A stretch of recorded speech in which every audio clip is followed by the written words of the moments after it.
What happens when your coach is also your parent? In this episode, we dive into the delicate dance of wearing two hats, parent and coach, and how that plays out on and off the field. You'll hear honest reflections from my dad, who coached me through my formative years in softball, as we unpack moments of tension, growth, and the mutual respect that carried us through both roles. We explore the challenges of being fair when you're coaching your own kid, the importance of not putting limits on young athletes, and how to know when to push versus when to pull back. Whether you're a sports parent, a coach, or an athlete yourself, this conversation is a goldmine of real life experience and practical wisdom. Get ready to reflect, laugh, and maybe even shift how you see success, effort, and potential. Welcome to Confident, Calm, and Clutch Car Ride Conversations. I'm your host, Valerie Alston, here to help parents and young athletes spark meaningful dialogue about mental toughness, resilience, and confidence. Whether you're headed to practice, a game, or just running errands, this podcast is your go-to for building stronger relationships and lifelong skills, one car ride at a time. Let's dive in.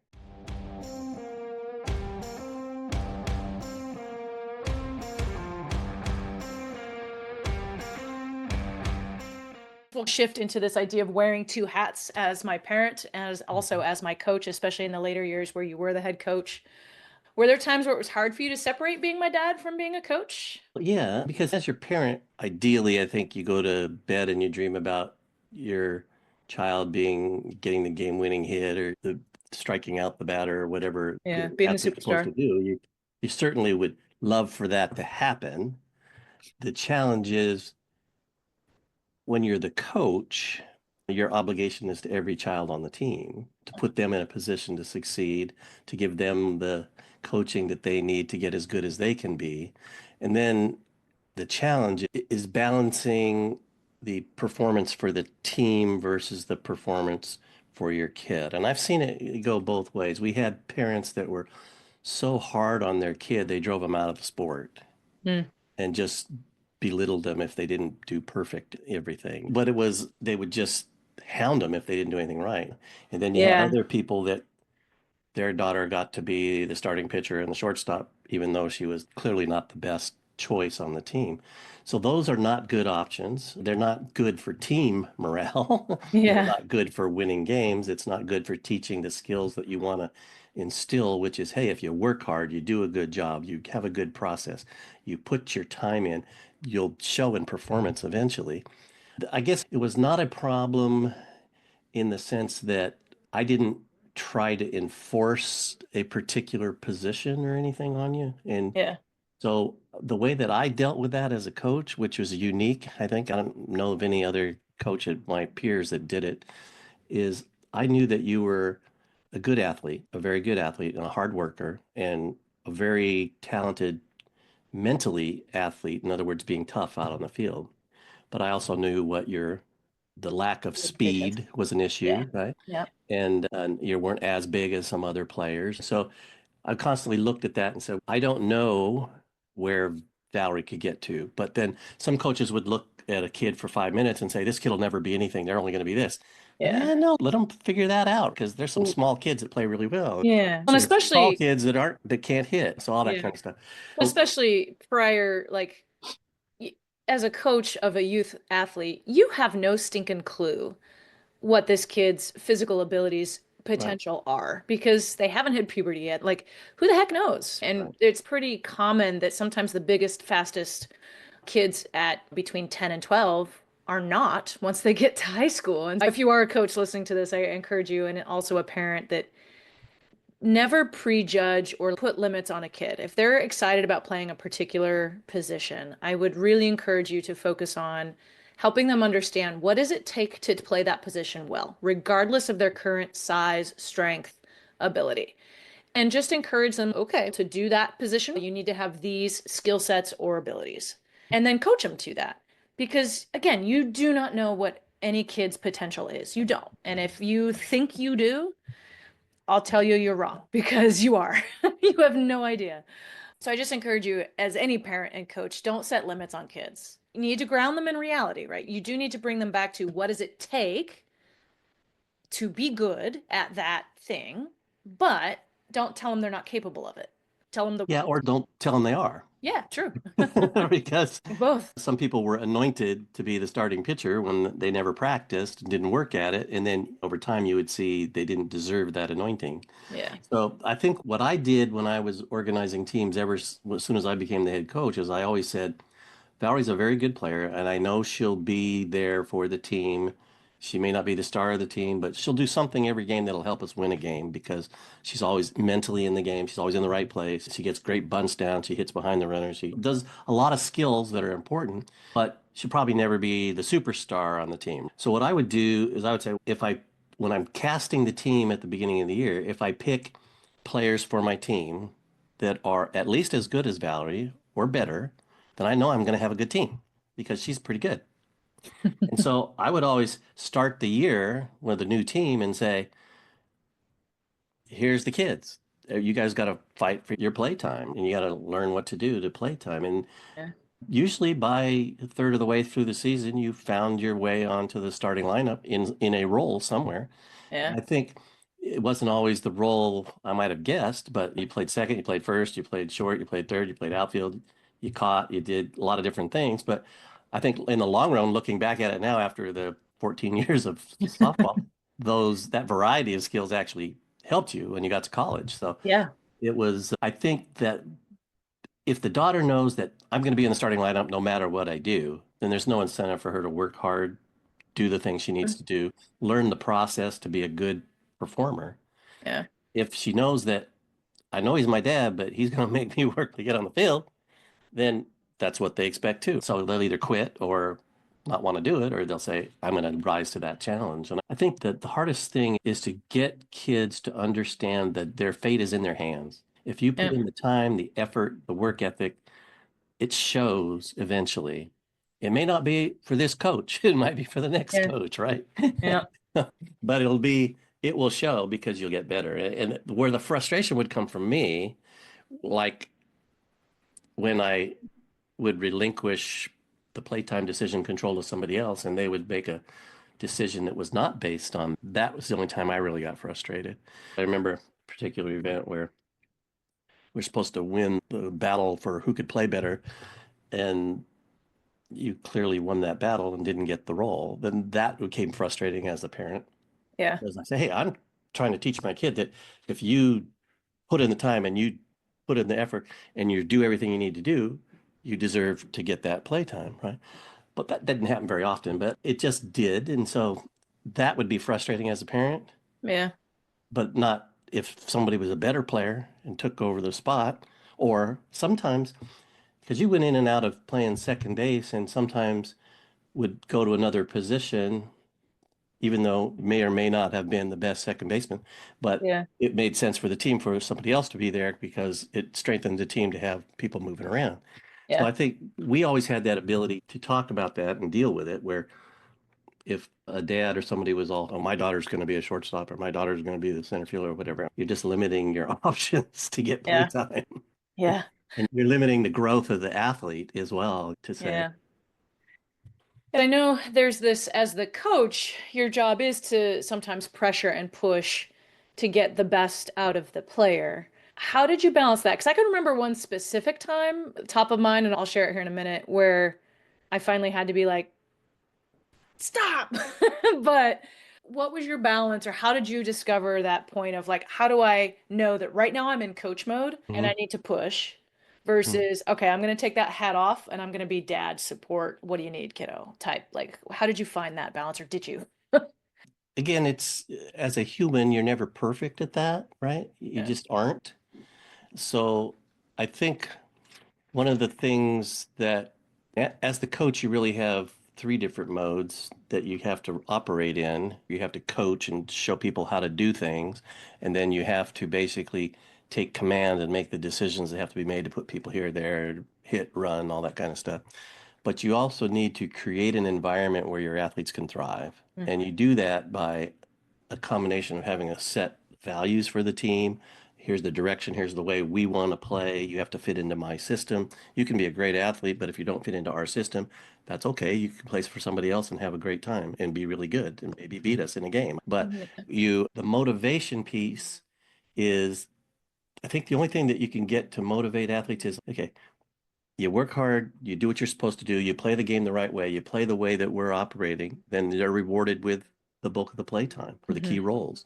If Yeah. you don't, any of those that you mismatch on, then you start creating this tension like, yeah, I did everything. You told me I played better than anybody else, and then next week you still let somebody else have that job. That doesn't make sense to me as a dad, or as a coach, or as a player, it wouldn't. So Yeah. finding that balance, I think with you, at practices, you worked hard.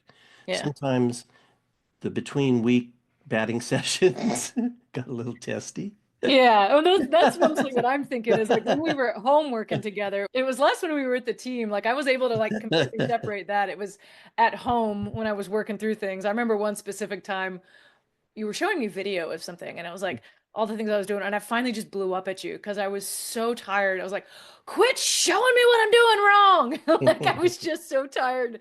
I was like, I got it. I know. I'm fixing Yeah. it, but it's not working. So just back off me. And I think I do sometimes, remember that very specifically. I was like 13 or yeah, somewhere in that window. in our hitting sessions out in the cage, out in the garage, Yeah. there was times when I would throw the ball and you'd give me that look. You're not throwing it to the right place. Yeah. And I Throw would it go, to my bat, dang it. probably need to tone it down a little bit now. It's really, you're not professional athletes, right? Yeah. So it's hard to say, okay, when is too much practice, when is too much focus on the sport, too much. Yeah. And I don't think that happened all that often with us, but it did happen, sure. And there's times when other things that you wanted to do might intervene, and I'd say you're backing off on here, it's going to cost you. And those discussions maybe were Yeah. got louder than they should have sometimes. But the reality is, it's coming down to, it really comes down to having that trust in each other that you know when it's time to back off Yeah. and not taking it personal. I remember one time in particular where people that didn't know you very well don't understand that when you get mad or angry, you get quiet. You don't talk. Yeah. And then I could tell when it was starting to brew in there. There was clues, there was body Yeah. language clues that, Okay. Yeah.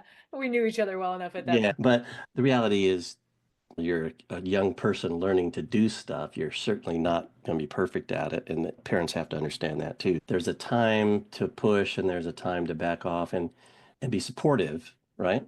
Yeah. And just say, hey, it's okay. Let's take a break for a day and come back at it when you've had a good rest. And it is, I guess the biggest frustration is when parents are so focused on outcomes and Yeah. hits or strikeouts or something like that, that they don't even look at what's really happening in the game. That would be tough. I think because we talked a lot on the way in the cars on the way home Yeah. about strategy and stuff. So I think Yeah. we were probably more in line with what are we trying to do with this game. But we also learned after a loss, don't criticize. Yeah. We had to learn that the ride home, I think we got to the point if you just waited it out, we would turn music on and Yeah, like let's when I was chill. ready to talk about it, I would start bringing it up. But Yeah. And uh, there's one of the things I found with most of the athletes that we had, because we had some super teammates, is that yeah. when they screwed up, they knew they screwed up. Yeah, You we all didn't have knew. to tell them they screwed up. Yeah. And it doesn't help as a coach to get in their face and say, "Why'd you screw up?" I know I did. I don't know why I did. It really is, when I say the coach has to create an environment for success, it means understanding that failure is a part of success. You've got to see when somebody screws up, if they're laughing it off and acting like it was no big deal when they did something dumb, Yeah. I might say, hey, come on now. What's going on in here?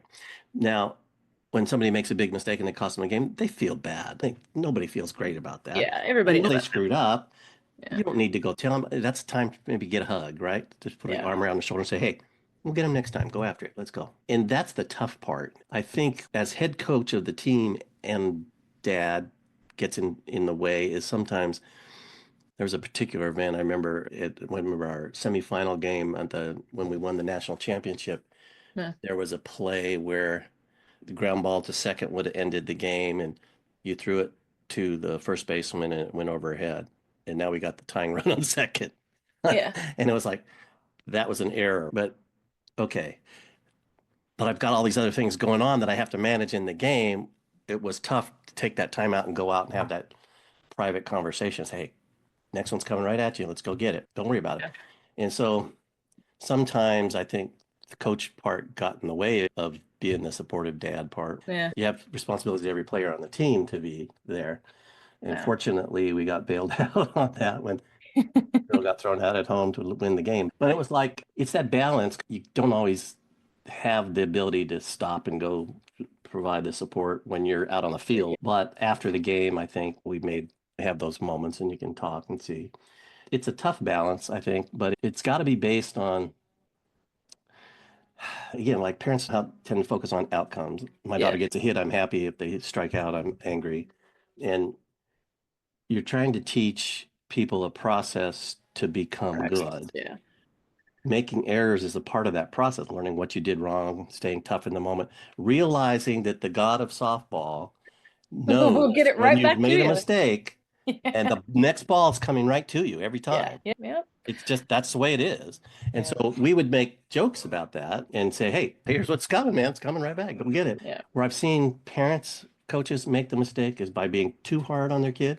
Yeah. That's really that's detrimental to any kid, right? Yeah. They, Yeah. and then the other one is try to make them into something that they're Not not. working. And Yeah. it doesn't do the kid any good when they know they're really not the best and they're playing. That's not Yeah. Because healthy. we experienced that too. Yeah. Hey there, if you're enjoying this episode so far, I'd be so grateful if you would take a moment to leave a review. Your feedback helps more parents and athletes discover this podcast and join our community of growth and connection. Plus, it helps me bring you meaningful conversations every week. Thank you so much for your support, and it means the world to me. So let's get into our conversations. Just a quick reminder of our rules. There are no wrong answers. Take turns talking and listening. Try to minimize your distractions. And remember that you can pause after each individual question and have a conversation or listen to all the questions and just go where your heart leads you. All right, y'all. So let's dive into our first discussion question. What does it mean to earn your spot on a team? How does it feel when somebody gets a position because of hard work versus because of who they are, for instance, being the coach's kid? So talk amongst yourselves. What does that look like for your kid at this point in their life, in sport, wherever they're at? Our second question of the episode. When is it helpful to be pushed and when is it too much? Okay, so I'd love you to discuss the kid in particular, but can you think of a time when your parent and or coach pushed you in a way that helped? And vice versa, can you think of a time where they pushed you and it felt a little bit overwhelming? Do your best to discuss what was the difference between those two moments and help yourselves get on the same page of what does right look like for you in your relationship dynamic. All right, our third question is about dealing with everyday mistakes, recognizing that making mistakes is part of the learning process. So I'd love you to discuss, how do you bounce back after a mistake in a game? What kind of support as the athlete do you actually need in these moments? Is it a little bit of coaching? Maybe some just space to let it settle, or maybe encouragement? Again, talk about this with your parent, also your coach, if that happens to not be your parent. But this is an important bit of feedback that the adults in your life could really use to make sure that they're supporting you the best way they can. And our final question, what's one position or role on the team that you're currently on that you're curious about or would want to try, even if it's not your usual spot? So maybe you're normally a catcher, but you're interested in trying something else. Or maybe you're normally the point guard and you're interested in trying something else. So, whatever it is your position, what are you interested in playing? What other spots on the field, court, are you interested in? And if you are interested in something else, how could you start working towards being ready for that challenge, knowing that it's something new? All right, y'all, remember to keep that conversation rolling and let's make those car rides count. I'll see you next time.